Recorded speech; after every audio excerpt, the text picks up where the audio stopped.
Hello snowboarders of the internet, I'm your host Avran LeFeber, and in this video we're going to be reviewing the Korua Bullet Train. That's right, it's back. This board features good old-fashioned traditional camber, so from contact point to contact point you have that arc of traditional camber. That is going to give you all the load, pop, snap, and drive out of this board. This board only comes in a 160. I rode this board at Copper Mountain on a sunny bluebird day that had soft, perfect groomers, firm, frozen, deadly groomers, death cookies, chopped chunder.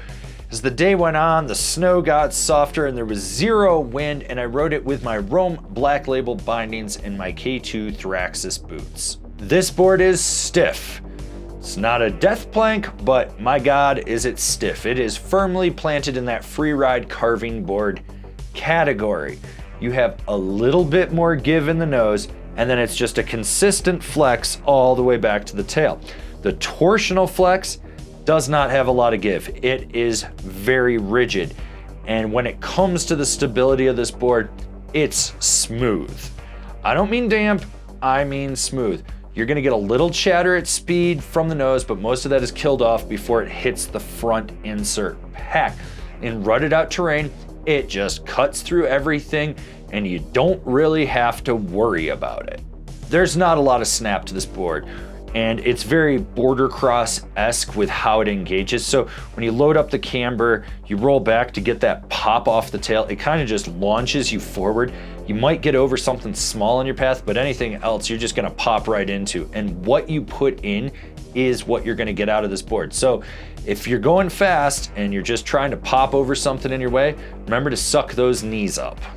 All right, liking this video? Cool, give it a thumbs up. And while you're down there, remember to subscribe and click the bell. That way you get all the notifications when a new video drops. Butterability, yeah, no, you're not buttering on this thing at all. At all, I don't care who you are, you're not. Okay, so let's talk about what this board is all about. This thing is designed for carving, and you need to know how to ride it. Because once you do, you realize it goes into autopilot. You don't have to overthink it.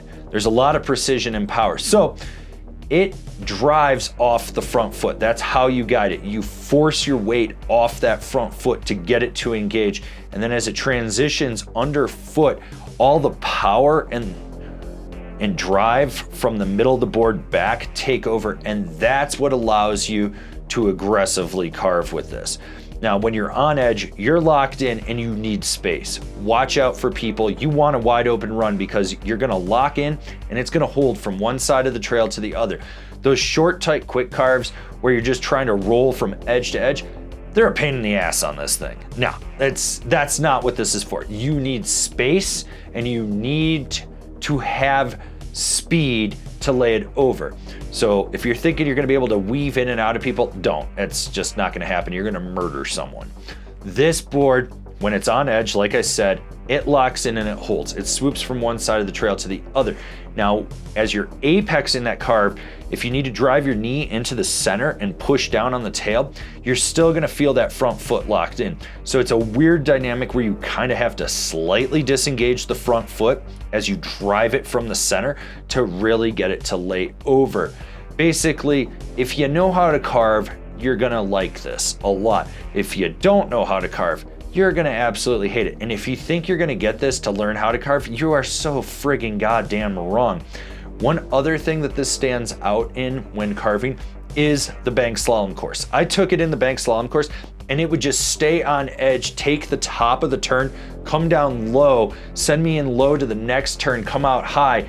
It was great. I could hold my speed through it. This thing is really more like a border cross board than anything.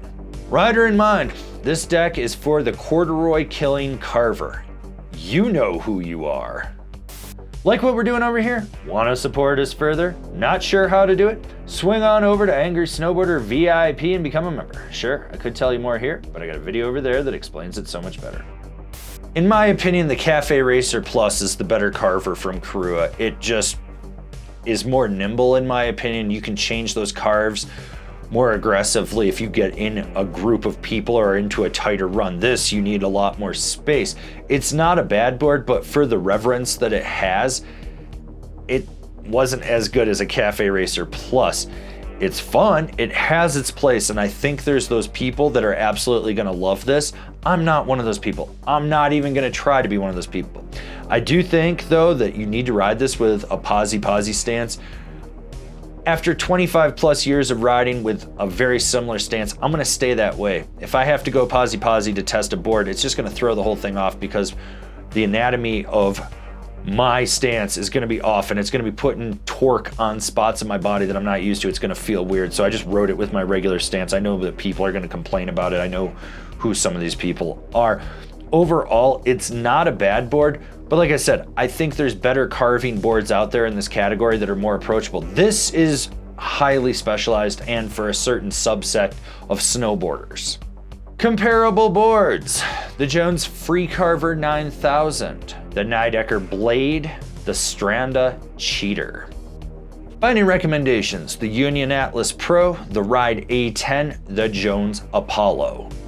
This has been my review of the Korua Bullet Train. If you're not feeling this board, because let's be real, there's probably about 5 people that will watch this review who it's actually for, maybe you should go check out one of the other reviews for one of the comparable boards.